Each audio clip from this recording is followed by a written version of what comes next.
First, I would like to introduce myself. I am Emily Litchfield. I work at the Governor's Office of Youth, Faith, and Family, where I am the Director of AmeriCorps and Volunteerism Initiatives for the state of Arizona. This is our 10th annual summit on volunteerism and civic engagement. And I am very excited that we are able to use the tools at our disposal to continue to bring wonderful programming and workshops to each and every one of you in this virtual space. We have had some fantastic workshops so far. I see that some folks here have attended some of the previous sessions, so welcome back. For those of you who have missed some of our previous sessions, we did record those as we are recording this session here today. And those recordings will be available on the GOYFF, Governor's Office of Youth, Faith, and Family website for about 4 weeks following the summit. And so you'll be able to rewatch any sessions that you missed or that you would like to glean more from, as well as share out with friends and colleagues who may benefit from those sessions. It is my honor and privilege to go ahead and introduce our presenter for this session, Alex Kuyungieva. Did I? Yes, I practiced. Alex serves as the Director of Marketing and Operations for the Fundraising Academy at Maricopa Community Colleges and Maricopa Corporate College, where she uses the latest inbound marketing strategies to connect Arizona nonprofits and businesses with impactful training.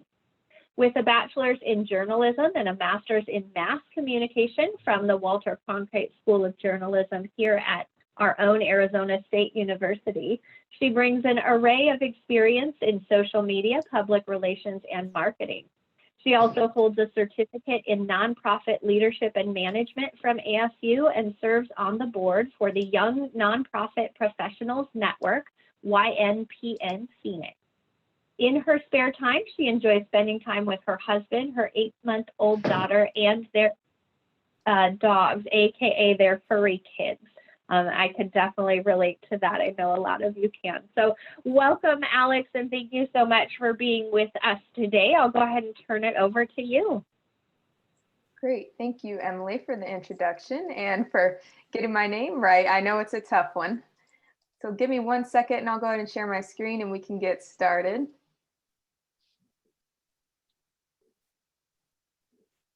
All right.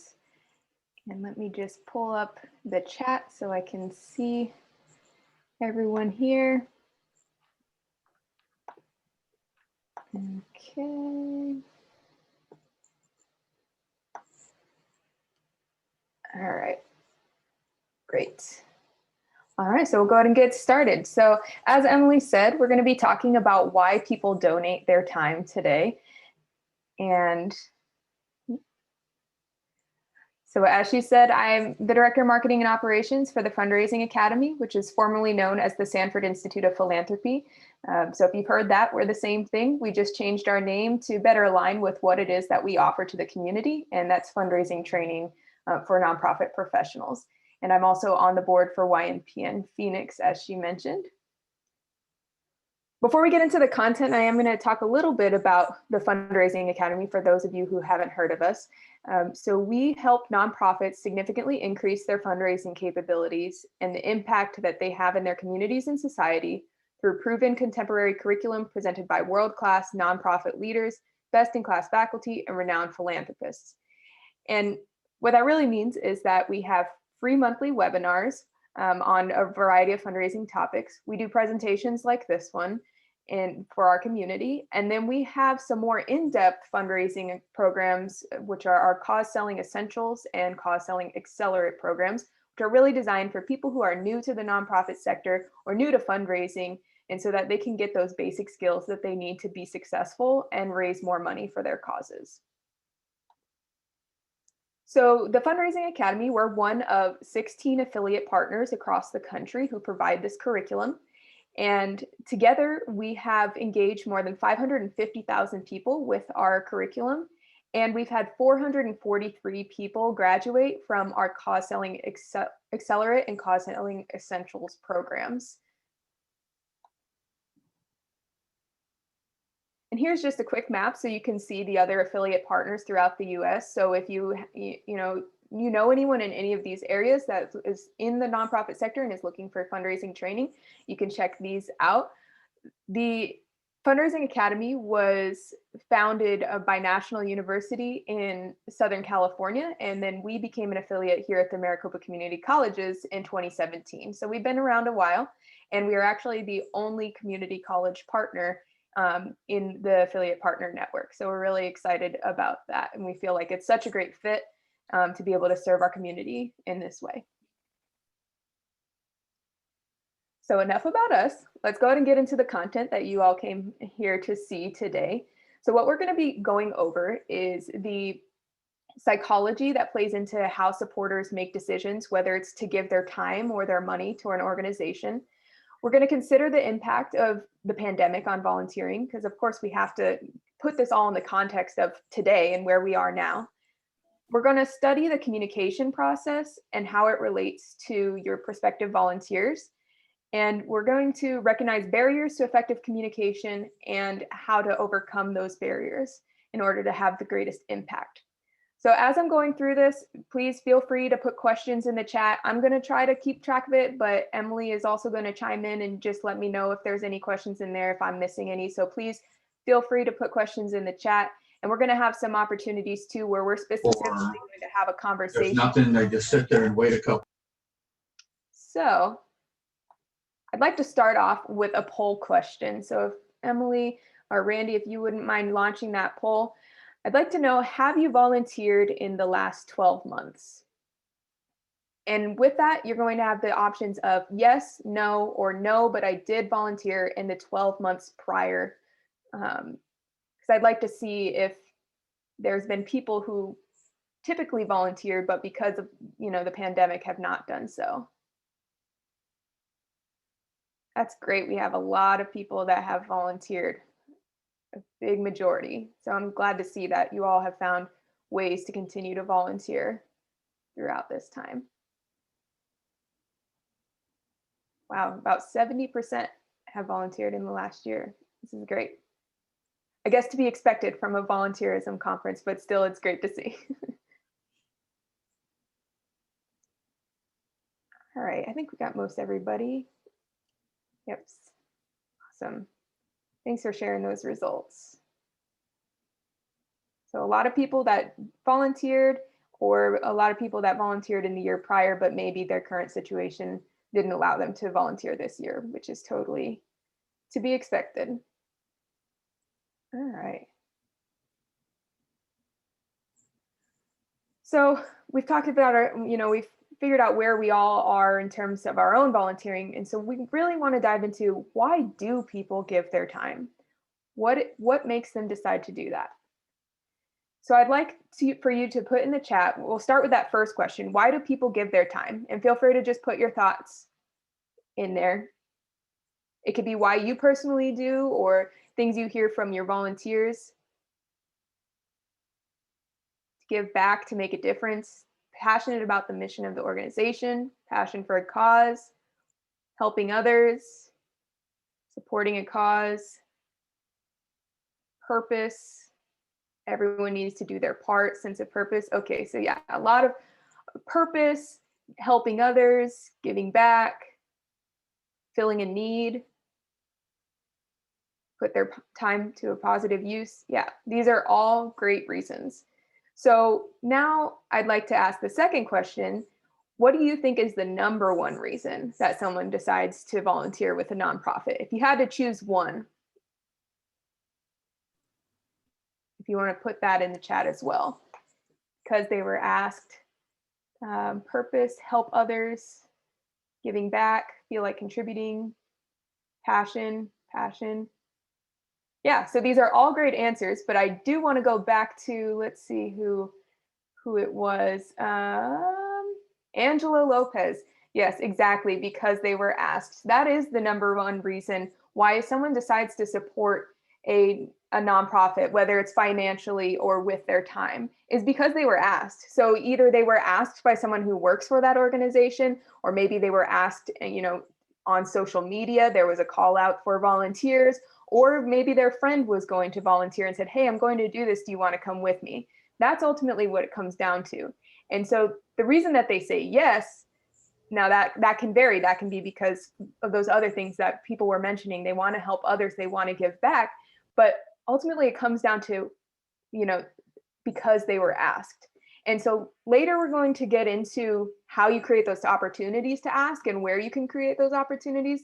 But just we'll keep that in mind for now. Let me go to the next slide.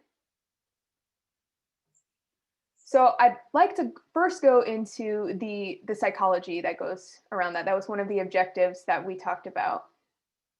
So with our brains, there's two different types of influences. There's internal and external factors. So internal factors are those psychological influences. So perception, mood, attitude, and self-image. And then there's the external forces, those sociocultural influences, like culture, customs, environment, all of these, they go into creating our experience. So the way I see the world and the way you see the world is different. And it's because we experience a different version of the world, a version that our brains have created based on all of these things. So really, when it comes down to it, perception becomes reality for us. So to give an example of that would be Starbucks. Before Starbucks, it was outrageous to pay $9 for a cup of coffee. And to some, it still is outrageous. But Starbucks helped make it even make it socially acceptable and even kind of trendy to pay that much for coffee. So they altered our reality and they altered our perception, the truth that we see in the world. So all of these things are impacting the decisions that we make and what we believe is important. So going a little further into those internal forces, because those are really the ones that are the most powerful. Yes, those external forces like Starbucks that I was just talking about, they can have an impact. But when it comes to giving both time and money, those internal factors are what really have an impact. So looking at mood, attitude, and self-image.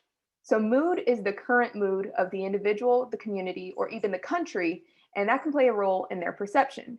So it could be just their mood right now. If you catch them at a bad time, they may be less willing to volunteer, that sort of thing. But also think about, when I say the community and the country, think of our mood throughout this pandemic. It's been very different than the year before. And so that you have to keep that in mind when creating messaging, because that's playing into their decision making. And then there's attitude. So attitude is really habitual patterns of thought and response to stimuli. So these attitudes, your brain learns to make them automatic. And so they're used to save time. So rather than your brain having to think about a situation and decide how it reacts, it's already created these associations, and that's what an attitude is, and it becomes automatic. And then there's self-image, and that's an individual's unique and personal appraisal of themselves. And it can have a lot of influence too on how someone chooses to engage with your organization, and especially how visibly that they do so. So there's what you call a conspicuous donor. So someone who wants others to know how much that they engaged with your organization, how often they volunteered, or how much they gave financially. And so some people think that conspicuous giving, wanting people to know about it, is really a way of compensating for negative self-image, which it could be for some people. But others, it could be that they feel passionate about the cause. They feel like the fact that they're giving their time is a reflection of themselves and their image that they have in their head about themselves. And so they want to lead by example. They want to get others involved. So regardless of what their reasoning is and how their self-image is, it does play a role in their decision to give their time, to give their money, and how visibly they choose to do so. So that's a little bit about the factors that are playing into it. And now I want to watch a short video that kind of gets into what's going on in our brains when we decide to give time and money. So give me just 1 second to pull up the video. It's just 1.5 minutes. It's a quick video, but I think it's a really good one.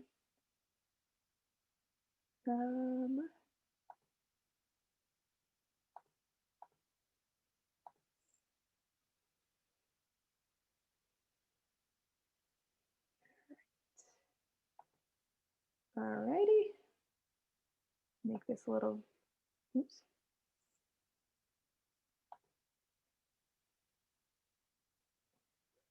Make this a little bit bigger. Here we go.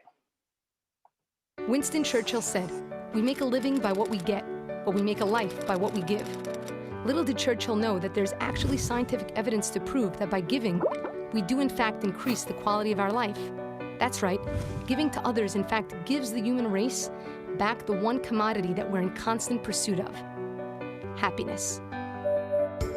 Did you know people who give contributions of time or money are 42% more likely to be happy than those who don't give? In fact, studies have shown that spending on others feels better than spending on yourself. If that's not enough, giving has also been linked to the release of oxytocin, a hormone that induces feelings of warmth, euphoria, and connection to others. A dose of oxytocin causes people to give more generously, feel more empathy towards others, and the best part is that the symptoms last up to 2 hours. This so-called warm glow effect, or helper's high, as it's commonly referred to, is based on the theory that giving produces endorphins in the brain that provide a mild version of a morphine high. Here's another all-time cool fact. Giving donations to charity has been proven to lead to activation in the ventral striatum, a brain region that's commonly referred to as the reward center. But the greatest thing of all is that when you give, you catch a glimpse of just how amazing you are, the potential you have, and you suddenly become filled with a sense of purpose. So just how awesome is it to give? All right. Let me switch back to the PowerPoint here.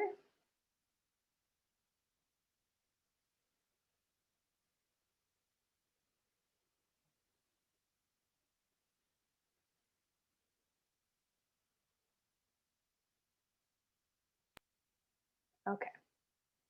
So I really like that video because it very succinctly gets to what's going on in our brains and the chemicals that are being released. And it says it much better than I could because I'm no psychologist. But really, so we've kind of covered people choose to give or to give their time because they were asked.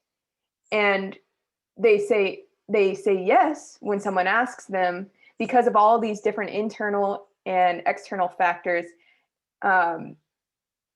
Judy, yes, I'm sure we can get you the video.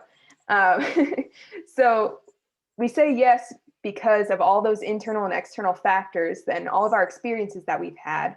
And then we keep doing it because of what that video was talking about, because it's actually releasing chemicals in our brain that tell us to do it again. You know, it's giving us happiness and it's giving us that helper's high.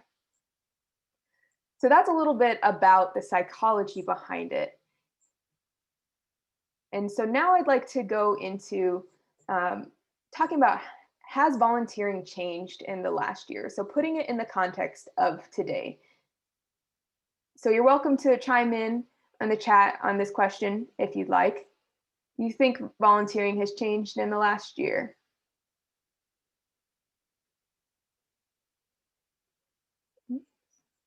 Yes, definitely. Absolutely. So yes, of course it has. So I have some data here from the impact of COVID-19 on volunteering report from Volunteer Match. And so they surveyed people in March and May of 2020. And so March, of course, was when everything was first happening and it was all really new for all of us. And then May, we started to understand, okay, we're kind of in this for the long haul. So it's looking at the question, what barriers might get in the way of your volunteering commitment during this time? And it's what everyone would expect. The majority of people, fear of being exposed to the illness or to illness, fear of exposing others to illness. Another big one, regulations or recommendations governing large gatherings. A lot of organizations couldn't continue their volunteering as it was because there were a lot of orders saying we couldn't have more than 10 people in a group. So of course, that's a concern. Money and income concerns. A lot of people lost their jobs, or they had to take less hours, or they had all these different new financial responsibilities. And so of course, that was a concern. Time constraints. So yes, we didn't have the commute for those of us who had the benefit of working from home, didn't have the commute, but now we have kids at home, doing virtual school. So all of these things, and of course, we all know them because we've experienced them ourselves. So of course, the pandemic has changed how volunteering happens. But the good news is it's improving. So this is from that same report. How have the current environmental, economic, and social conditions impacted your volunteer attendance? So you can see that in March, 68% were seeing heavy cancellations from their volunteers, which of course, and then 25% seeing some cancellations. But you can see that already by May, we were starting to adapt. And so there were less organizations seeing heavy cancellations by their volunteers. So even in just a couple months' time, we are already improving. And as I said, the reason is because we as a sector started to adapt. So you can see here that in March, 26% of those surveyed had not made any adjustments to their volunteer engagement strategy, which no fault, right? That's when we were all just figuring it out. I know that we had a huge event planned for the week after everything closed down, and we had to pivot. So of course, in March, people hadn't had time to make adjustments yet. But even still, in March, 32% had begun creating more virtual volunteer opportunities. And then looking at May, we have less people having not done anything, and we have a lot more people, 45%, creating virtual experiences. So I think this really speaks to the resiliency of the nonprofit sector as a whole, that in just a couple months, they were able to pivot and create new volunteer experiences. And all of this despite decreased budgets. So here you can see 57% of those who responded to this survey were operating with reduced resources compared to pre-pandemic, and 23% had to halt operations temporarily due to the pandemic. So we're talking about 80% of those people who had reduced resources, and yet still we are seeing these changes being made. So I think it really is incredible to see these numbers. So this is the impact of COVID-19 on volunteering report from Volunteer Match. I'm sure Emily is able to send that out after as well. And I would definitely recommend spending some time on it, because these are just a few of the pieces of data that they had in there. So with all that, we talked about how volunteering has changed, but has the why behind volunteering changed? And now there's examples here and there where that may be the case. Like, let's say some people are now trying to volunteer at State Farm Stadium because you get a COVID vaccine at the end of your shift. So yeah, there's examples here and there, but on the whole, the why behind volunteering hasn't changed because our brains haven't changed. What's important to us hasn't really changed. So the why hasn't changed because of all of this, really just the how has. So even though the why hasn't changed because of the pandemic, it does change based on who your volunteers are. So not surprisingly, different demographics have different motivations. And so if you have data on your volunteers, I recommend that you look through it and see if you notice any trends and see who your ideal volunteer is. And you may have different groups as well. You might have, certain groups that volunteer with one program versus another, but really take some time to dive into that. And if you don't have data, that's okay too. Then just ask, right? So you can ask your volunteers, and it can be informal. If you just have volunteers here and there, you can just ask them, hey, why do you volunteer with us? So you can do that, or you can build it into, if you have an application process, you can ask why they chose to volunteer with your organization. You can ask that demographic data if you'd like to. But really, it's important to collect the data because it'll help you craft your messaging to better resonate with the people who are truly interested in volunteering with your organization. So we're going to think about what's motivating these groups. So we're going to do this in the context of generations. Now you can do this for all different demographics, but we're just going to do generations here today. So thinking about these generations, I'd like to chat about it in the chat.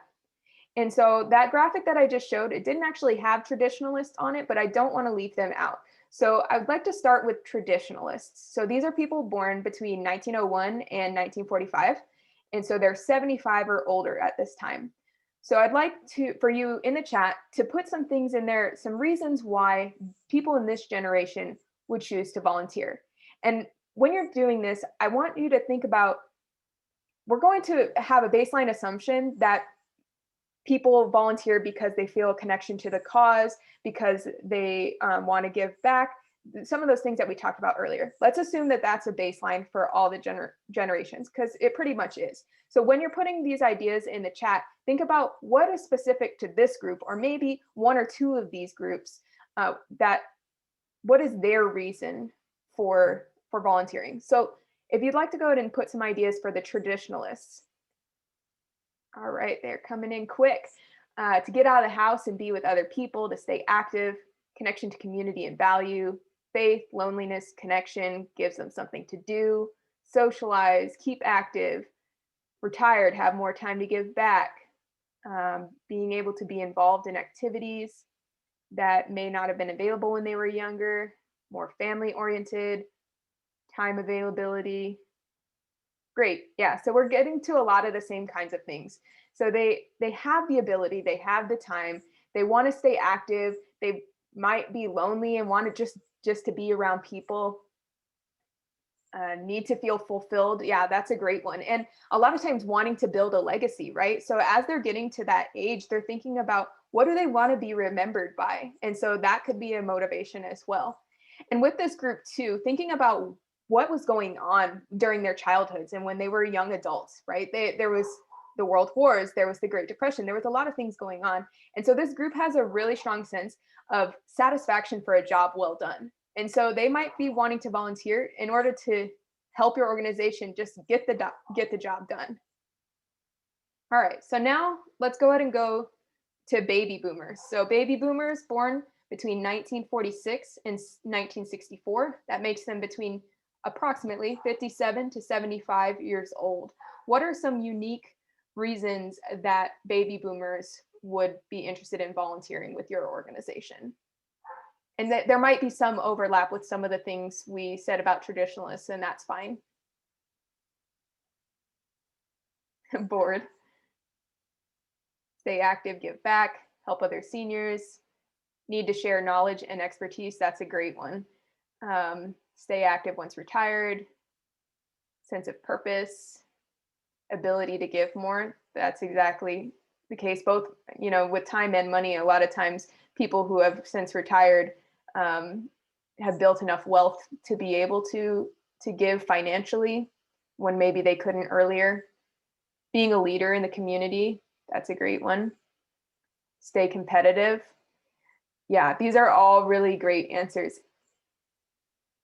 And it could be, thinking about where they are in life, it could be an opportunity to bond with their kids and their grandkids, if they volunteer together. So if your organization is able to, creating opportunities where they can do that, gives them something to do while being retired. Yeah, exactly. Fill their time and also continue to use their skills post-retirement. So they spent their life honing these skills and then they retire, and now what, right? So they want an opportunity to continue to do that.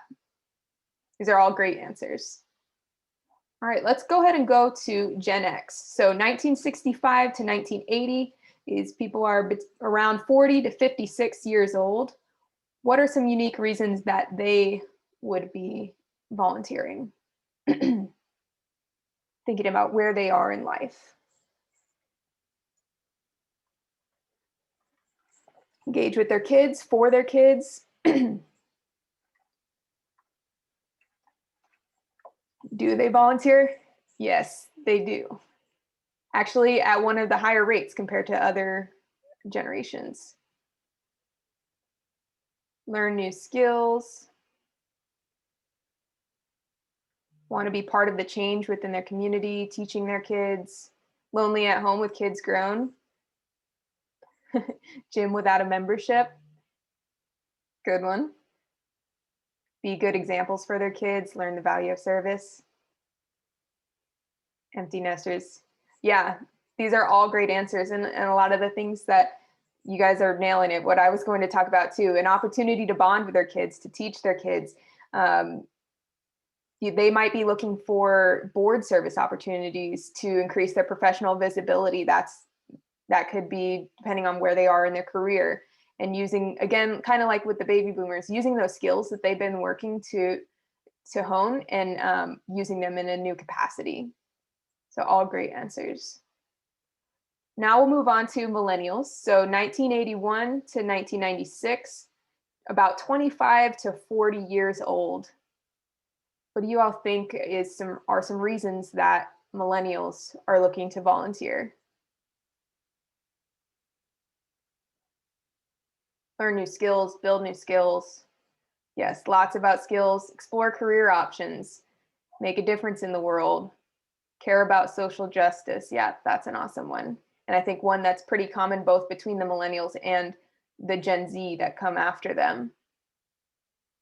Way to help pay student debt, volunteer hours and experience opportunities. Yeah, so a lot about experience and skills. So especially the millennials that are on the younger end of the generation, they really are looking to make connections, both personal and professional, because the millennials, I am one, a lot of millennials tend to blur the lines between their personal and professional lives. So they're probably looking for both and gaining experience and, spending time with friends. And that really just comes with the age group where, that's really important to them, is spending time with friends. And so creating opportunities where they can volunteer together is a really good one.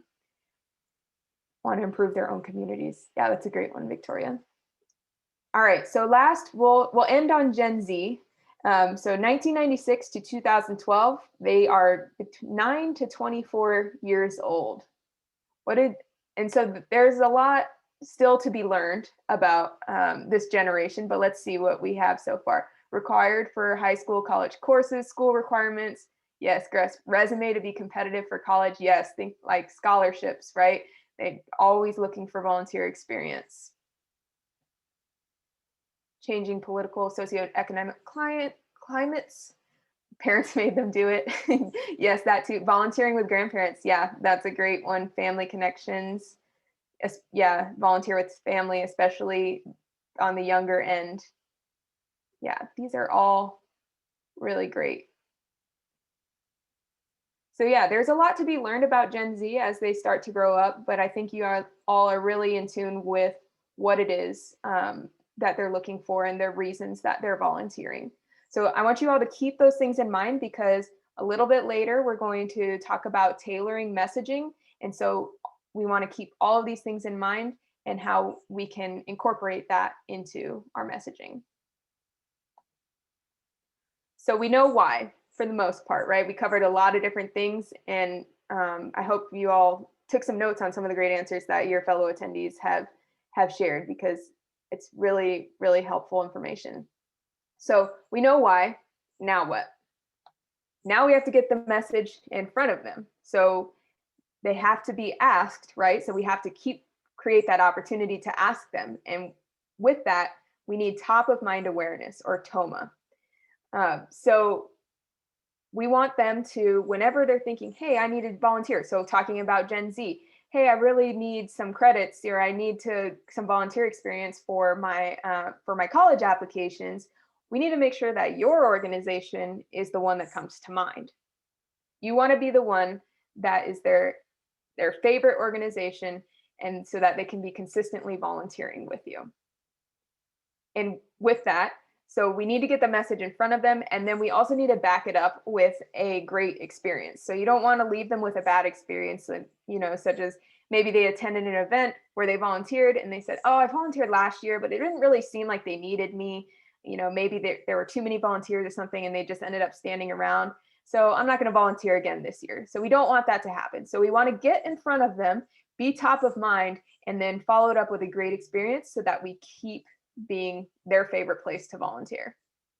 So we're going to break into breakout sessions, and we're going to talk about how you will maintain this top of mind awareness using social media, email, snail mail, and events. So you can get as specific with this as you'd like. So if you wanted to reference like your organization, and you can do that, or you can say with social media, we'd want to post about how we are maintaining safety and continuing to provide our services. So maybe a picture that's showing how you're doing social distancing, how you've changed because of this pandemic to continue to offer the services that you provide.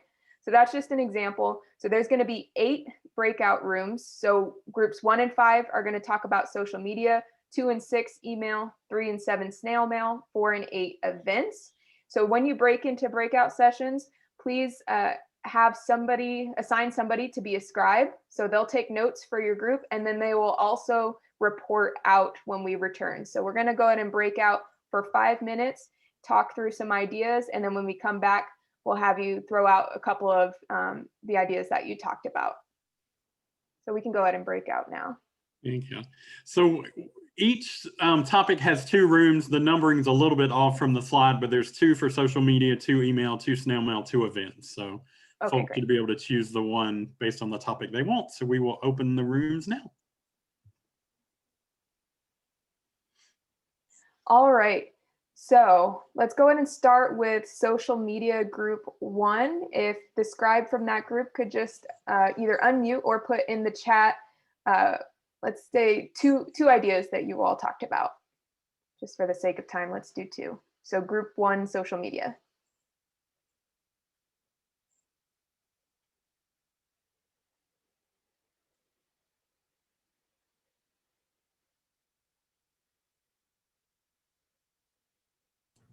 Well, we had social media. I'm not sure which group we were in, but a couple of things we talked about was asking people to like and share our content.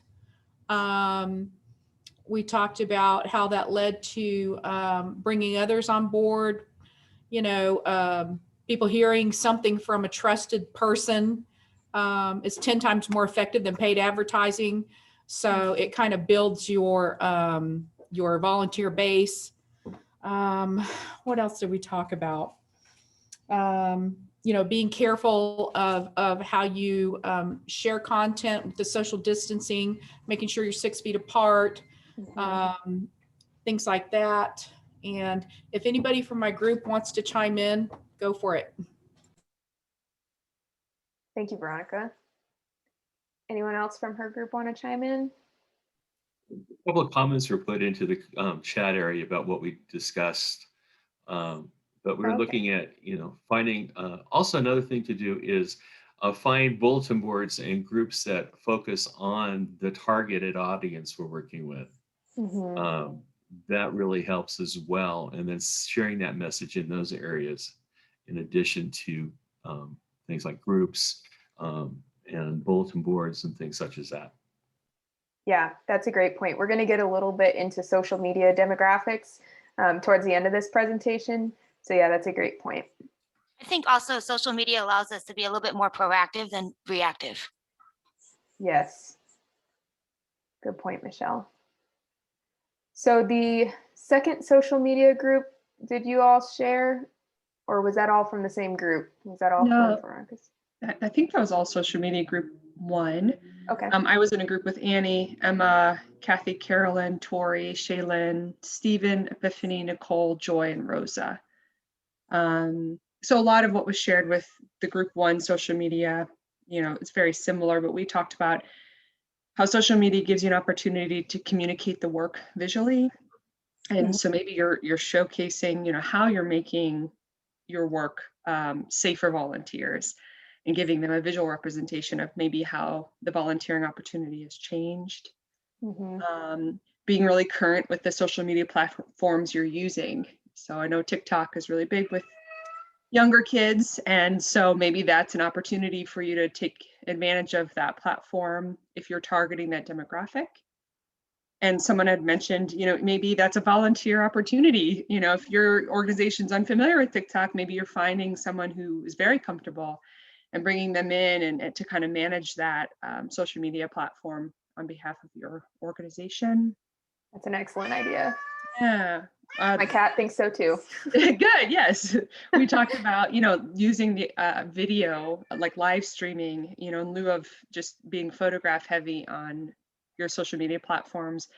If you have an opportunity to live stream what's happening, if you're having an event, or maybe you've got volunteering in action that you've been given permission to showcase.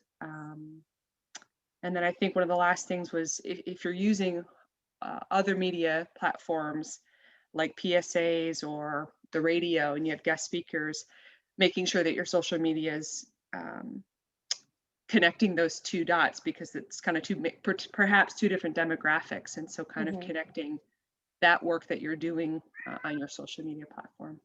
Yeah, I'm so glad that you said that, because when we go into the demographics, that'll be really relevant. So thank you for reporting out on your guys' conversation. It sounds like you had a lot of great conversation. Okay, so email group 2, put it in the chat, providing newsletters, volunteer portals, MailChimp. Other agencies are still having volunteer come in and or setting up Zoom calls to communicate. The question that still remains on every volunteer is, when will things open up to come in? Yeah, of course, that's what everyone's waiting for. But, as you said, a lot of organizations are relying on Zoom and creating digital experiences, and that's been really cool to watch. Thank you, Brenda, for summing up group 2. Email group 1, would someone like to speak or put in the chat about that group, what you talked about? Oh, we talked about using newsletters as a platform, but in the newsletters, making sure you're intentional of listing specific positions with position descriptions of what you need. We've also talked about, it wasn't mentioned here, but utilizing the phone to follow up those emails and call. I know she's in here. I'm going to call her out. Kara, one of our amazing volunteers here, created a type of phone tree. We're using volunteers to stay connected with other volunteers, so we can say, hey, there's a need for this, or we need to communicate this a little stronger. We'll send out a communication email or newsletter, and then we notify the call team, and they have a list of volunteers that they reach out to follow up those communications and those needs. And that way we stay connected with each other in the organization, and those needs can, be filled and met. And it's been really great. That's a really cool idea. I'm sure people will be messaging you wanting to learn more about how you all are doing that. Thanks. We also had a couple of people say, it's really hard with email too, with bringing in new volunteers, because the COVID standards now. So it's really about, finding the leadership volunteer members and utilizing them a lot to help support with communication. Great. Well, thank you for sharing. So let's move on. I believe there was only one snail mail group. So if someone would like to share from that group, a couple of things that you talked about.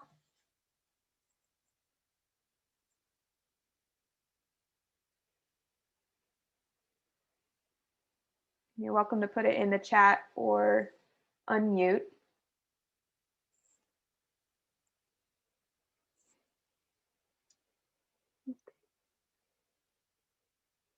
Okay, I'll move on to events, but if the snail mail group wants to chime in, just let me know. You can just put in the chat that you're ready. So let's go with events group 1, if you want to share a couple things that you all talked about.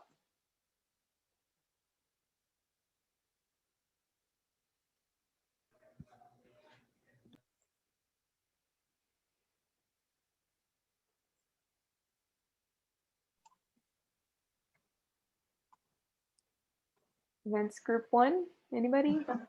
I'm not sure if we were 1 or 2. I thought we were 2. Okay, well, go ahead. If But- you're 2, go ahead. All right, thank you. So we had about 4 or 5 people in our group, and I am so sorry I didn't get everybody's name, but one of the suggestions was for events, because I mean, obviously COVID has impacted gathering and made that not possible. So sending out a survey or an email about what people like to do was a suggestion. And then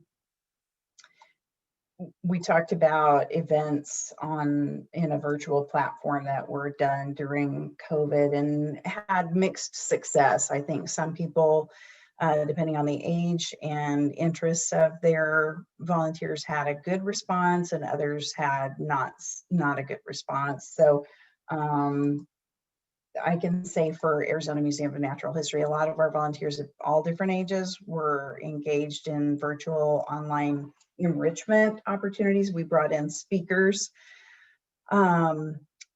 topical, speakers for ancient cultures or paleontology, things like that, our volunteers are really interested in. And we even put together an 8-week natural history course and had excellent participation. There were 50 people in every class.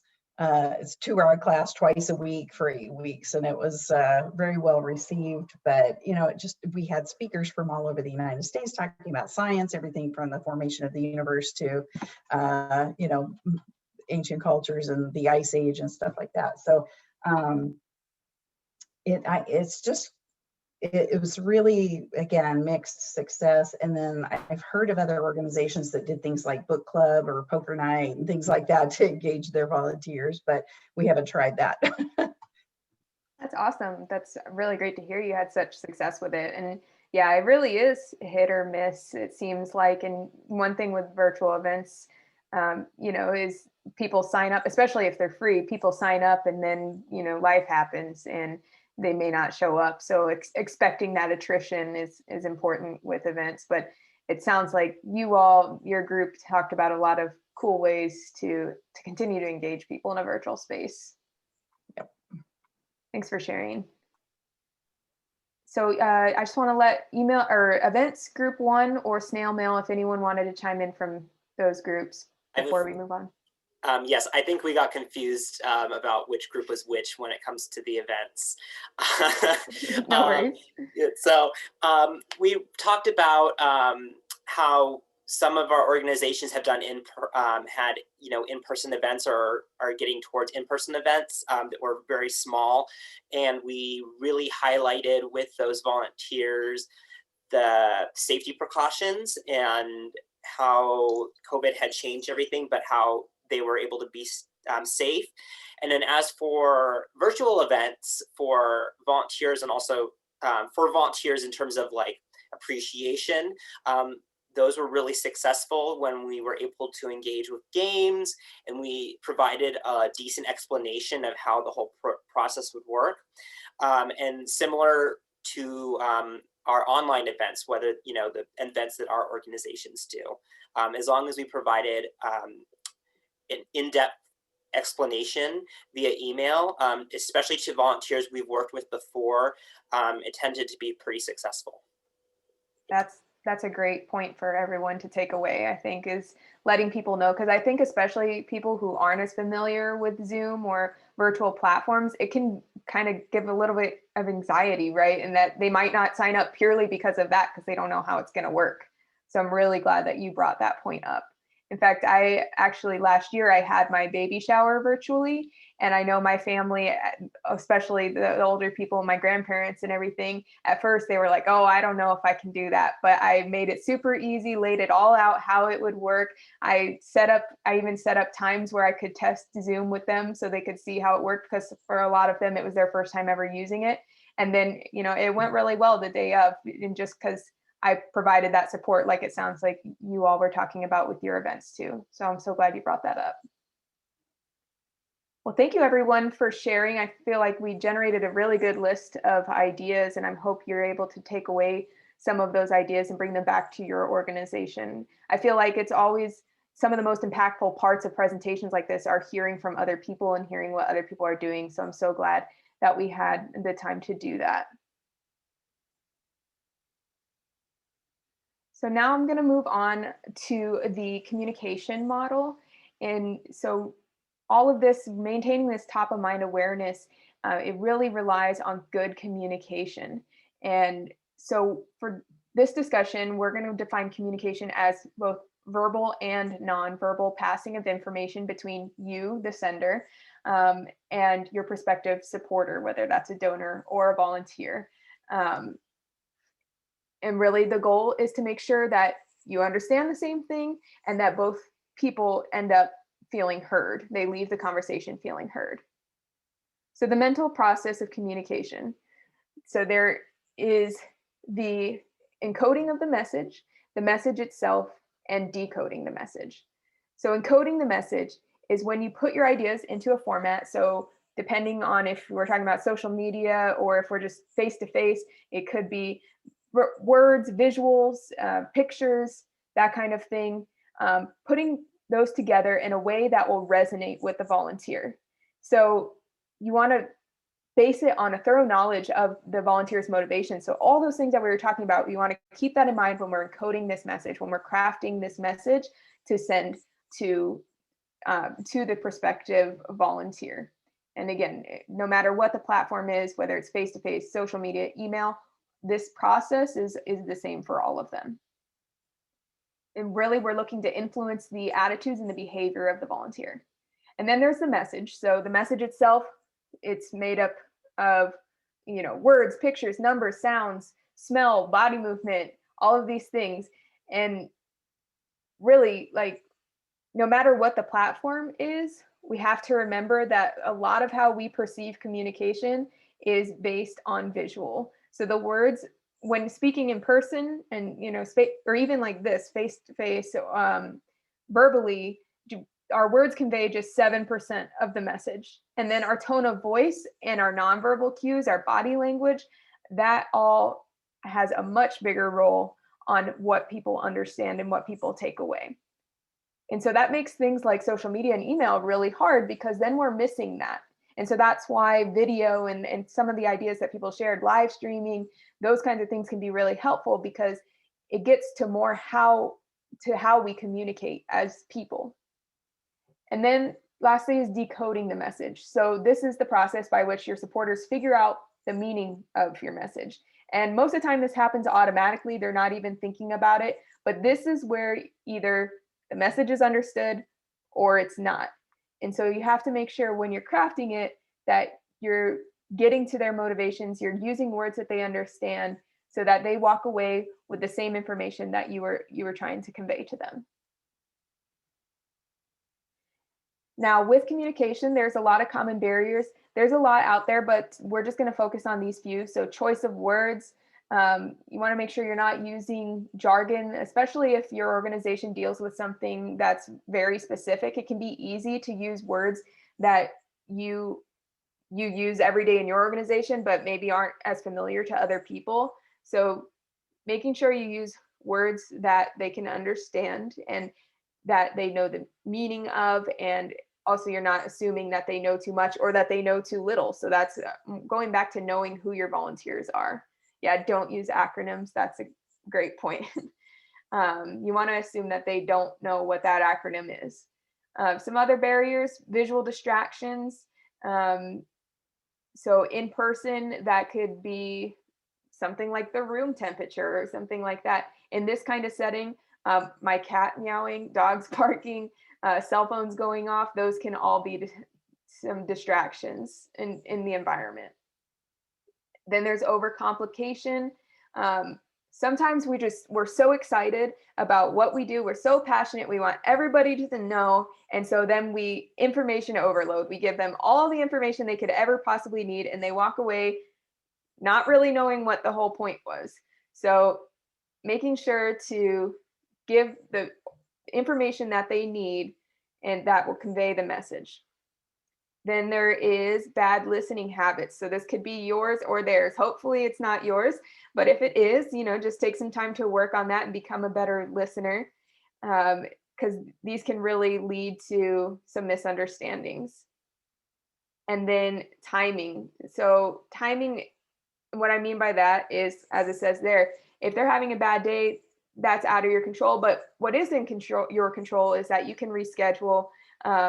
You can, if we're talking about social media, you can post another time, so that maybe you caught them at a bad time last time, but now, they're having a great day, they have the availability and they'd love to volunteer. So those are just some barriers to keep in mind. So I'd like to launch a quick poll. I know we're coming up on time, but let's launch a quick poll. What has been your biggest barrier to communication with volunteers of the ones that we just went over? So if you wouldn't mind launching that.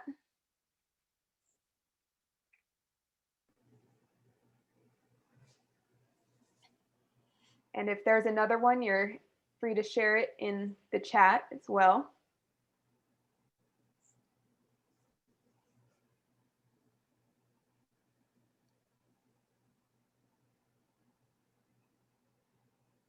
Pretty good mix here. A lot of timing, which that could be especially true given what the last year has looked like for a lot of us. Timing could not be right all year. Only having their email address when it would work better to talk by phone. Clearly defined expectations. Overload of emails. Yes, definitely. I think we all have overflowing inboxes. People don't tend to read long emails. Yes. Awesome. So it looks like we're sharing the results now. So the majority said timing and then followed by overcomplication. Great. Thank you for that.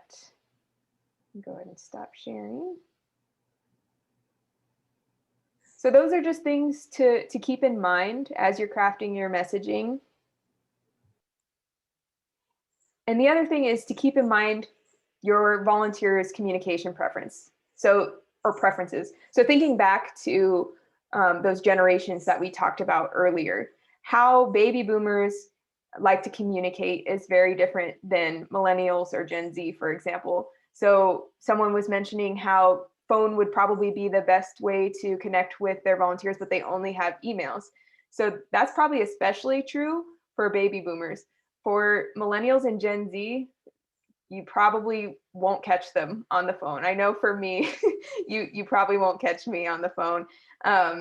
So really just thinking about how they prefer to communicate. So we've talked about what are their motivations, crafting the message that gets to those motivations, and then putting it out there on the platforms or in whatever format that they like to be communicated with.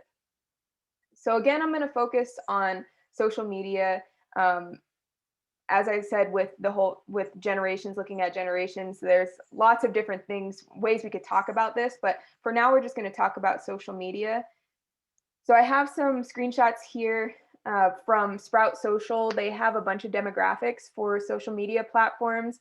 And so when you take some time to learn who your volunteers are, I'd recommend looking at data like this for social media platforms, for email, all those different types of avenues for communication, and seeing where your demographic resides.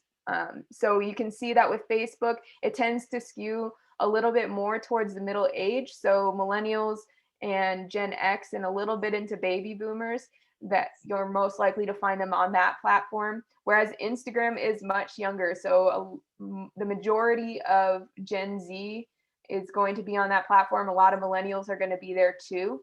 And so when you're crafting your messaging, you could do different messaging on different platforms. So on Facebook, you might tailor more of your messaging to be about the things that are important to those older generations, the volunteer with your kids, or put your extra time to use now that you're retired. You might use that kind of messaging on Facebook, and then more of the get volunteer experience for college applications and that kind of thing, or gain professional experience and skills on your Instagram. And then looking too, here's LinkedIn and Snapchat. So you can see a little bit about those demographics. So again, more middle-aged on LinkedIn, because those are the people that are, you know, in their career looking to build their careers, and much, much younger on Snapchat. So if you don't have a lot of volunteers, or you don't feel like your volunteer base is younger, and that's fine. For some organizations it's not, then maybe you don't need to invest in Snapchat or even Instagram. So these can help drive your decisions too, of which platforms you choose to have a presence on. So with that, I'm just going to go ahead and summarize a little bit. Emily, I know we're coming up on time. So we're going to summarize a little bit, and then we're just going to test what we learned real quick, and then we can open it up if there are any questions. So today we talked about the psychology of how people choose to spend their time or to donate time. And really there's those internal and external forces, but really the internal forces, the mood, attitude, self-image, perception, that's really the strongest and is what's driving people to volunteer with your organizations. We talked about the pandemic, and yes, it has definitely impacted volunteering. It's impacted every aspect of our lives, so that's no surprise, but it has not impacted really why people volunteer, because we haven't changed as people, as a human race. We haven't really changed in this last year. It's really just changed how we volunteer. And I think it's a really cool time that we're in, because as nonprofits, we're able to think outside the box and create new ways to engage our volunteers, ways that we never really thought about before.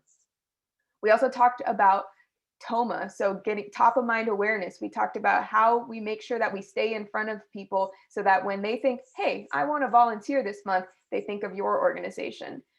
We also discussed avoiding common barriers to effective communication. So choosing your words wisely, making sure as much as you can that the timing is right. And as we talked about, you know, not getting too complicated, not giving too much information or using too much jargon, really make it easy for people to understand what it is you're asking them to do and how they can get involved. And then with all this, considering your audience and what's important to them and their communication preferences. So all of those awesome ideas that everybody put in the chat as to why these different generations choose to volunteer, take those back and then look at who your volunteers are, think about where they communicate, and then start trying out those messages. And I'm sure that you'll start to see that as they resonate, you'll get more and more engagement. So now I'd like to test what we've learned with a few trivia questions based on what we talked about. So if you wouldn't mind launching the next poll, please.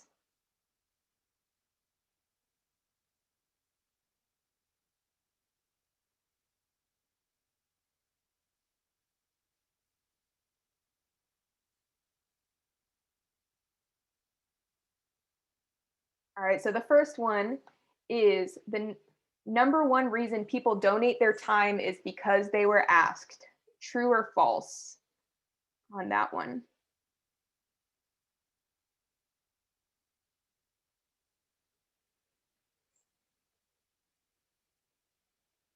Looks like, okay, now people are starting to answer. I think everyone's starting to see the poll. That's great. So you're actually it looks like you can answer all of them together. Is that right, Randy? Yeah, they should. Yeah, everybody can answer them all at one time. Okay, perfect. All right, so then the second one, what does TOMA stand for? Top of mental ability, time of money availability, top of mind awareness, or time or money awareness? Then number 3, which of the following is not one of the components of the mental process of communication that we discussed? There's encoding the message, relaying the message itself, and decoding the message. That's the third one. And then number 4, which of the following are involved in the psychology of giving?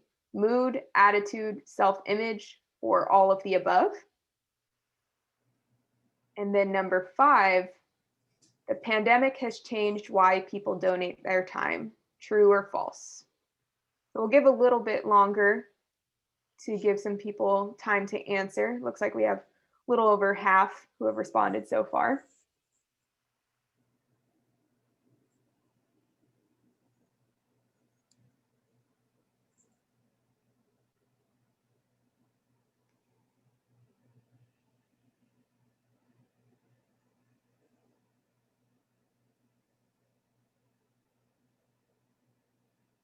Just let me know when you want to close. Okay. Yeah, we'll just give it maybe 30 more seconds. Okay. Give people some time.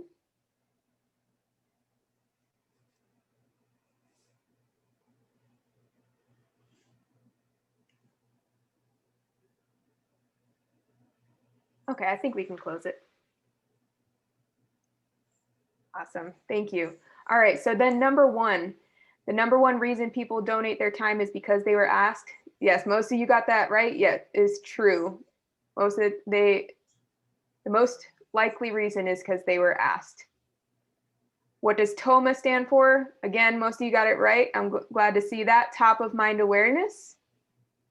Which of the following is not one of the components of the mental process of communication that we discussed? Relaying the message. Again, most of you got that one right. So encoding the message, that's what you as the sender of the information is doing. Then there's the message itself, and then decoding the message, which is what the volunteer is doing. That was kind of a trick question because it is relaying the message is very similar. But I'm glad to see most of you got that one right. Which of the following are involved in the psychology of giving? All of the above. Great job. And then the pandemic has changed why people donate their time.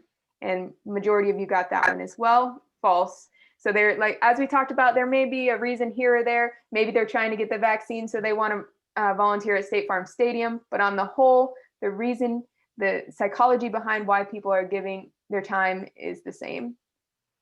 So I'm glad to see that some of the major topics that we talked about, you all, they came through in today's presentation. I hope that means that I did a good job conveying the information, encoding the message, and because it seems like you all were able to decode the message. So I'm glad to hear that.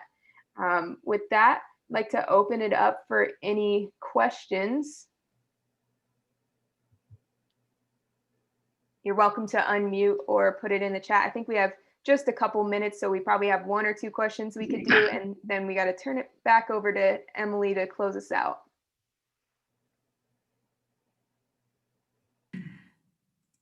Well, I guess I have a question. This is Sylvia. What, because it seems to me like poverty has an impact on people volunteering as well. And I wonder if people have ideas on like how to overcome that barrier. Right. I would say everyone else is welcome to chime in. What I would say is that thinking about what are the specific barriers that go along with poverty, and are there ways to alleviate them? So is it, partially because your prospective volunteers don't have transportation, and maybe you can, if there's a way to bring it to them, to their neighborhood or that sort of thing, they might be more likely to. If it's a situation of time, because maybe they're working 2 or 3 jobs, then if it's mostly that, then thinking about ways that they can volunteer on their own time. So rather than a scheduled event, if there's anything that they can do just when they have, a spare minute or two, making it really easy, I think that could help.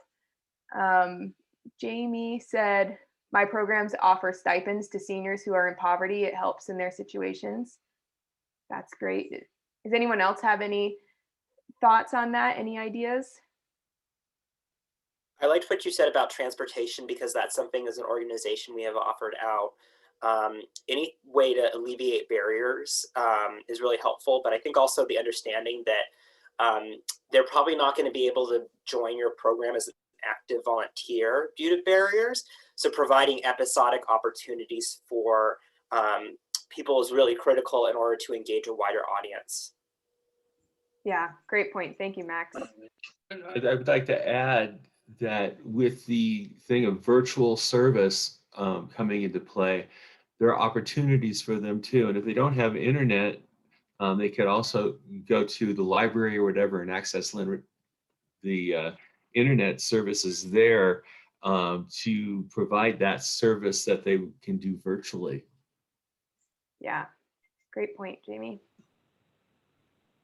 I think also, Alex, if I could share, there could be some advantages to providing more information about your organization and the type of work you do, and creating what we lovingly refer to at the office as almost evangelists for your organization. And so their volunteer time is talking about or telling others about the great work that you're doing. So they're almost also operating from recruitment standpoint, helping to get the word out about your organization is a great opportunity that doesn't cost a whole lot and just takes your time with providing them the information that they need in order to talk about your organization.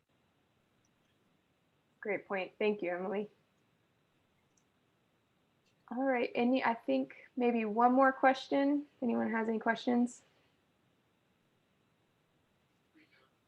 Yeah, I was wondering if there's a big difference in the rural versus the urban rates or volunteerism that's going on. Have you seen that or heard about it in any of the groups? In terms of like how often they volunteer? Yeah, I was like, how big of a difference is there between the rural areas and the urban areas? Gotcha. I mean, I don't know of any specific data, but what I would say is that probably how they volunteer is different.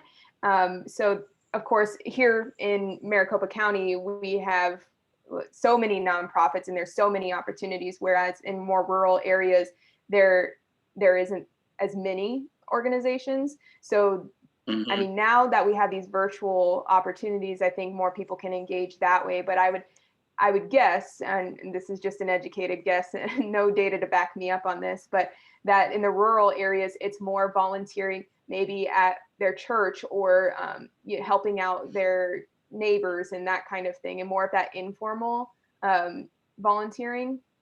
But anyone else is completely welcome to chime in on this.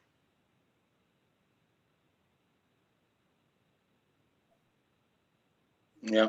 I deal with rural communities, and we find that they want to give back as well as anybody else. In the White Mountains, we have RSVP, and we have close to 200 volunteers out there working in the community. Wow, very cool. Great. Well, I think I'll go ahead and turn it back over to Emily. I know she has a few things to wrap us up. But thank you all so much for your time and attention. I really appreciate it. I'm going to throw my email in the chat. So if you think of any questions later on, or if you just like to connect, I'd love to talk with you. So thank you so much.